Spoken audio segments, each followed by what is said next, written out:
Hello everyone, good morning. Mayam aigi channel da yengbiribo mipong khudimmakta ina taramna okjari. Expo mela haure mayam silche da leiba kangu singdi loi khangamani koi da basu kaya mak loi leiramba yayeba ko expo mela hawe haude khangdaba jai. Ado mayam mela haure expo mela haure chahi khudigi hauba mela ni mayam makata na video si jingminasi mayam asidai entrance ni abaka khoi di changye abako adai dum haure si mayam do side चावना चाही खुदिंगी तौब Melanie मपानदेगी लाइएब सिगा मेलासे फम मखन मखन की पोचे मनुंग the योली my my store तौना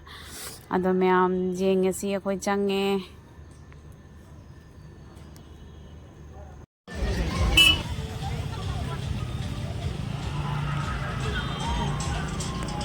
ticket लो रे को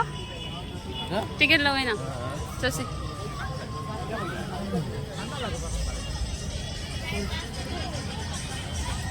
चलो पुनः चलो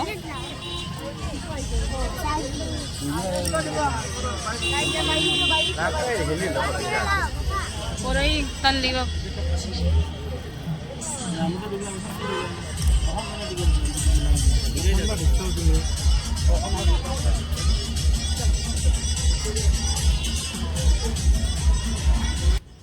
सिदेगी ma'am पोचे जोनबा हौरे अहानबा store नि लई पांबी वा फ्लावर वास ngतने वा मखन मखन की मोंग मोंग डिजाइन दा मैम पांबी रेडी एक्सपो मेला कोई भी रेरो कोई एक्सपो मेला हौरबने कुइद्रियाबा हौबजे को आइसु सुम कोई बथोकपदे एक्सपो मेला थेंगनादना आइसु कोई थौबने बको जे मोंग मोंग की पोने बा योलिसे मतलब वेराइटीज कोई ऑनलाइन दा ऑर्डर तौविदना ऑनलाइन ऑर्डर तौबसे यारनी ऑफलाइन येंगबिरो एक्सपो मेला दा मैम सोन साइड की स्टोर सिना मो अकोई स्टैंड मैम ने बको फ्लावर वास करी करा के स्टैंड मैम ने युंगी होम डेकोर की पोचे नते लेरे मैम येंगिरो अपाम लेरे एक्सपो मेला को फिदिरो आइने कोई जरूरे द मैम दे शेयर तौजबने बको मैम सु जुम कोई दना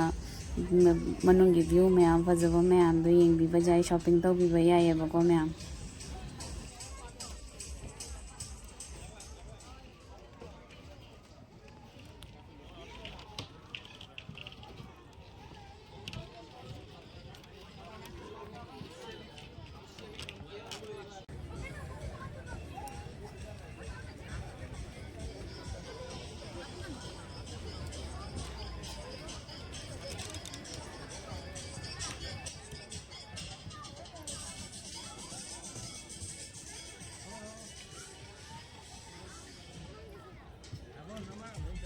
चो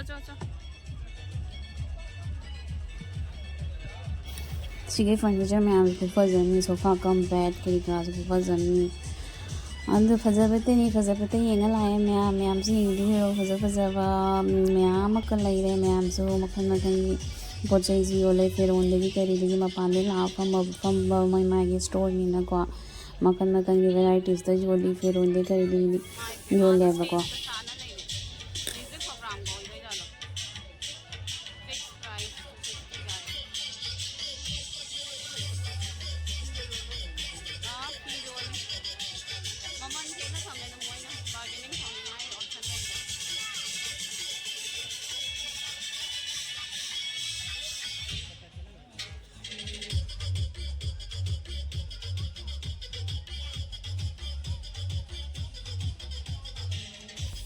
तुर्की आइसक्रीम सु लेरे मैम अखोई चादे विंटर लामी तुर्की आइसक्रीम इंगांगा पिजादे तांगसु तांगी अदो क्वांटिटी सु लिखना फंगीना को आदुना अखोई चाद्रेबा मैम ने मैम चानिंग बतागे चाबीबा यानी इंगांजे कनो तौनी इंगमदा चंगे अदुना पिजादे चागेदि हारमिदो अखोई पिजाद्रेबा को तुम कोई सी मनुंग अपाम कलेक्शन कई लई इंगांसिंग की ड्राइंग बुक्स की copy pencil cutter ma'am varieties द लई असिना मुग मैम हौरे अखोई नुपी कांगुगी पोचे मैम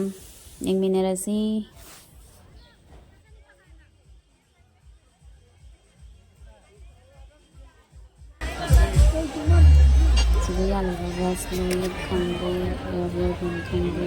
क्लिप्स खंगे इवन दो यालीब किचेन मैम जम क्यूट याम नुंसीबको मैम अपाम यावरा येंगो एक्सपो मेला हौरबनीना कोई बिरुबा याने याम फजई मैम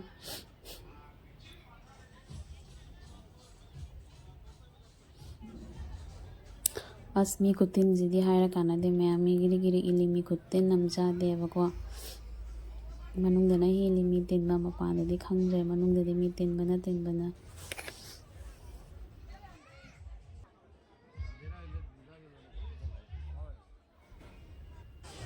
ꯑꯁꯤꯗꯩꯗꯤ ꯑꯉꯥꯡꯁꯤꯡꯒꯤ ꯀꯂꯦꯛꯁꯟ ꯍꯧꯔꯦꯕ ꯁ꯭ꯂꯥꯏꯝ ꯕꯨꯛꯒꯨꯝꯕ ꯋꯥꯇꯔ ꯕꯣꯇꯜꯁꯒꯨꯝꯕ ꯄꯦꯟ ꯀꯇꯔ ꯁꯥꯔꯞꯅꯔ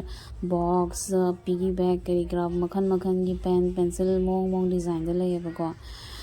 ꯄꯥꯝꯗꯦ ꯍꯥꯏꯅꯗꯤ ꯀꯅꯥꯝ ꯍꯥꯏꯕ ꯉꯝꯃꯔꯣꯏꯕ ꯈꯨꯐꯖ ꯑꯃ ꯌꯨꯅꯤꯛ ꯃꯑꯣꯡꯗ ꯌꯨꯅꯤꯛ ꯗꯤꯖꯥꯏꯟ ꯉꯥꯛꯇꯅꯤ ꯈꯨꯐꯖ ꯑꯃ ꯆꯥꯗꯦ ꯃꯌꯥꯝ ꯏꯔꯦꯖꯔꯒꯁꯨ ꯃꯑꯣꯡ ꯗꯤꯖꯥꯏꯟꯗ ꯂꯩꯔꯦꯕꯀꯣ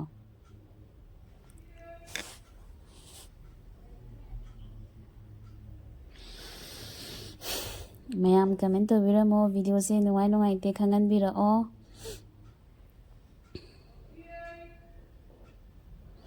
ꯃꯌꯥꯝꯒꯤ ꯁꯞꯄꯣꯔꯠꯅ ꯍꯦꯟꯅ ꯆꯥꯎꯈꯠꯆꯕ ꯑꯣꯏꯖꯒꯦ ꯃꯌꯥꯝ ꯁꯞꯄꯣꯔꯠ ꯇꯧꯕꯤꯔꯛꯑꯣ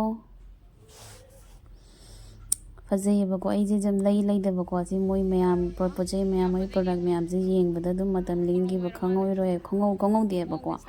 ꯑꯗꯨꯗ ꯃꯌꯥꯝꯁꯤꯒ ꯀꯣꯏꯕ ꯂꯥꯛꯑꯁꯨ ꯃꯌꯥꯝ ꯃꯇꯝ ꯆꯠꯈꯤꯕꯁꯨ ꯈꯪꯍꯧꯔꯣꯏ ꯌꯥꯝ ꯅꯨꯡꯉꯥꯏꯕ ꯌꯨꯅꯤꯛ ꯑꯣꯏꯕ ꯄꯣꯠ ꯆꯩ ꯉꯥꯛꯇ ꯌꯣꯜꯂꯦꯕ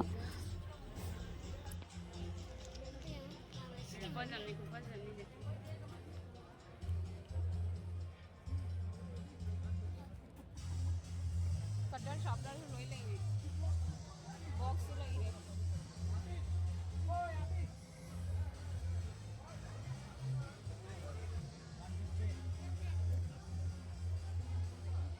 पिगी बैग दे उन्हें पिगी बैग से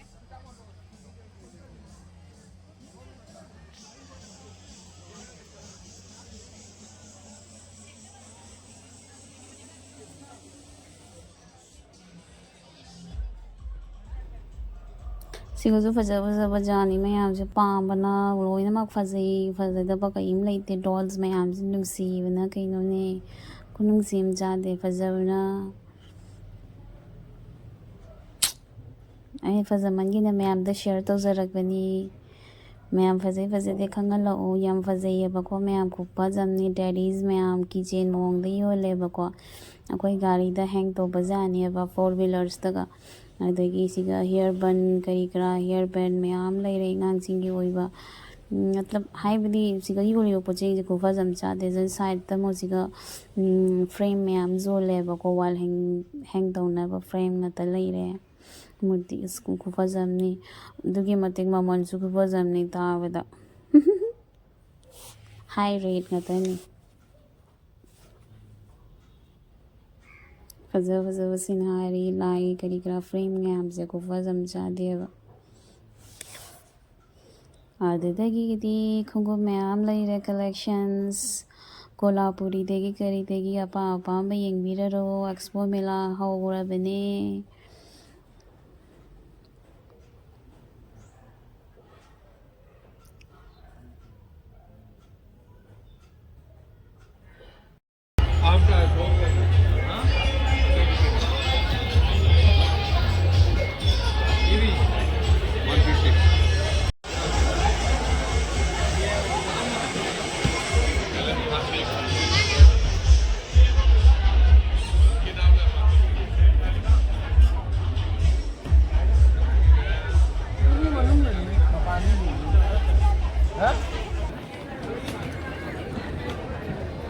बापरे सी नोंमई में आमसे कहीं कोलोम रो कोलोम नहीं रो पेन है ना ये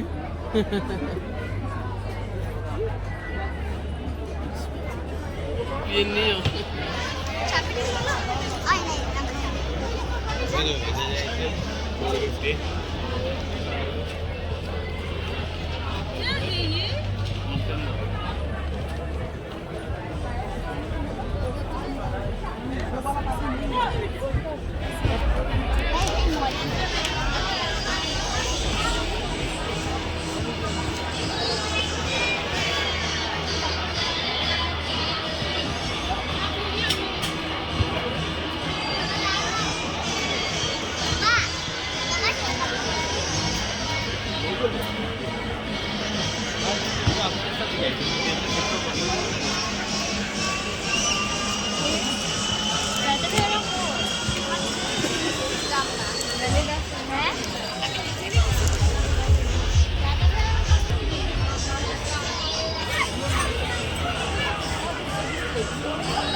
ये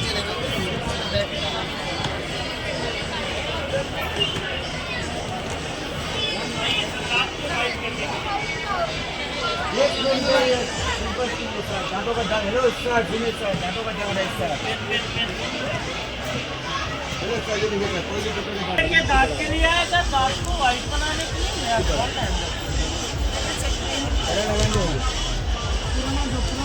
इतना पूर्ण इतना भी पूर्ण हो। अगर खाने पीने का दाग है सिर्फ बड़ा लगाइए, ठीक है, ये बड़ा लगाइए। केमिकल दाग होता है ना, इंक हो गया, नेल पॉलिश हो गया, लिपस्टिक, ग्रीस मिलेगा, इसमें 2 लगाना पड़ता है। पहले छोटा लगाइए, ये आपको डाइल्यूट करता है, बड़ा लगाइएगा या फिर रिमूव करता है। मोत खरे ने दाग से कोई में क्यों काने है कहां से रखन दे नॉन केमिकल वाली चीज़ है। एक साल भी नहीं होता, कभी खराब नहीं होता, 1 साल के लिए उन दिन नहीं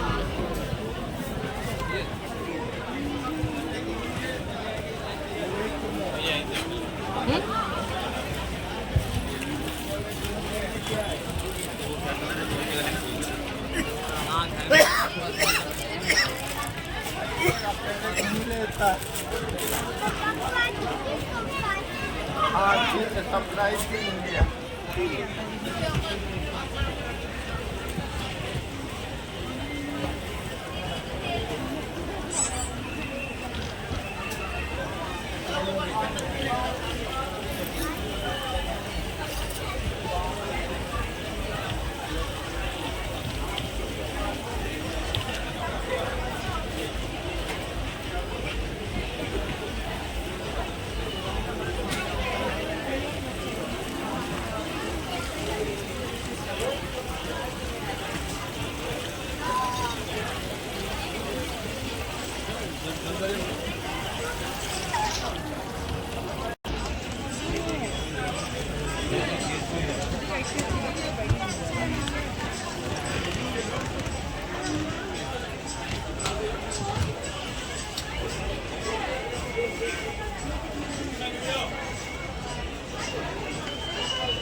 सी दुकान से कोई मणिपुर लाकना फमजरब दुकान कोरोंगानबा कलेक्शन है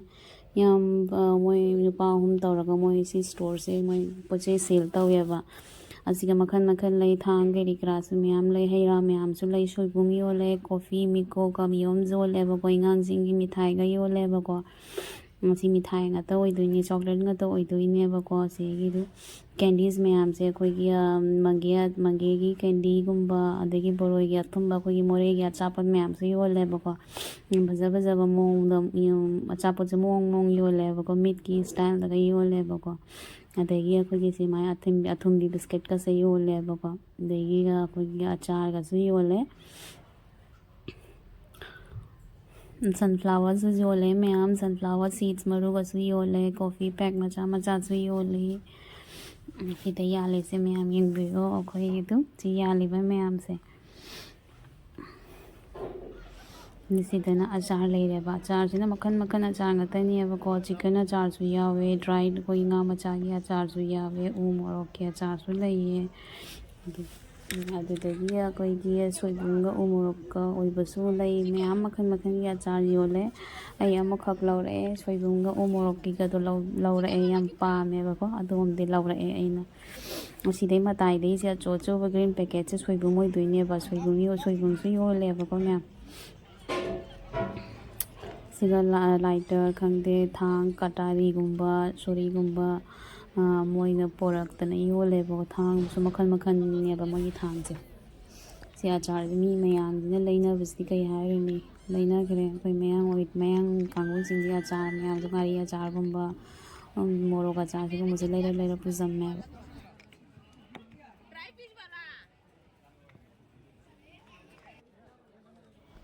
अखोई सिदे लौरे सोइबुंगा मोरोक का अचार लौरे सनफ्लावर सीड पैकेट लोरे मंगे अचार लौरेबको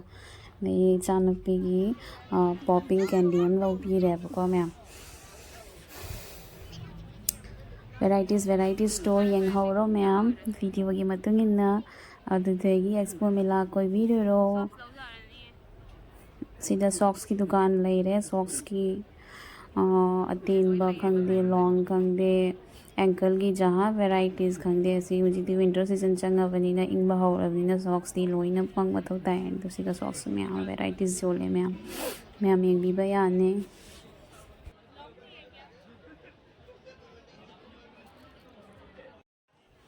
ꯑꯐꯒꯥꯅꯤ ꯗ꯭ꯔꯥꯏ ꯐ꯭ꯔꯨꯠꯁꯅꯤ ꯃꯌꯥꯝ ꯃꯥꯒꯤ ꯗꯨꯀꯥꯟꯗ ꯌꯣꯜꯂꯤꯕ ꯗ꯭ꯔꯥꯏ ꯐ꯭ꯔꯨꯠꯁꯇꯤ ꯌꯥꯝ ꯁꯥꯊꯤꯅ ꯐꯖꯩ ꯌꯥꯝ ꯁꯥꯊꯤꯅ ꯌꯝꯃꯤ ꯑꯣꯏ ꯌꯥꯝ ꯁꯥꯊꯤꯅ ꯍꯥꯎꯋꯦ ꯇ꯭ꯔꯥꯏ ꯇꯧꯔ ꯌꯦꯡꯉꯦ ꯑꯩꯈꯣꯏꯁꯨ ꯃꯌꯥꯝꯁꯨ ꯇ꯭ꯔꯥꯏ ꯇꯧꯕꯤꯌꯣ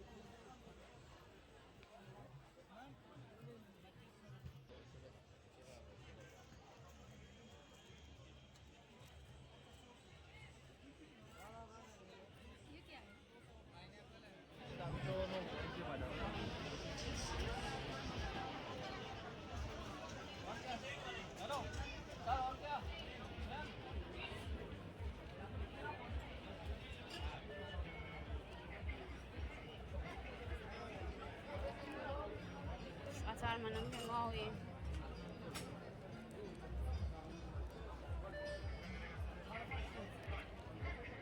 ꯑꯣ ꯑꯆꯥꯔ ꯂꯩꯔꯦ ꯑꯗꯨꯅꯅꯤ ꯃꯅꯝꯁꯦ ꯌꯥꯝ ꯉꯥꯎꯋꯦ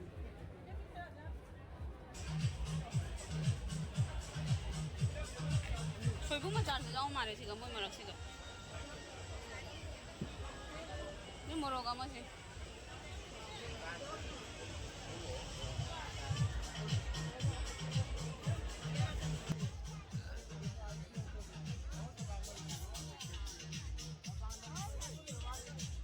ꯃꯅꯨꯡꯗ ꯑꯣꯂꯥꯡꯉꯤꯀꯣ ꯍꯧꯖꯤꯛ ꯊꯣꯛꯂꯛꯑꯒ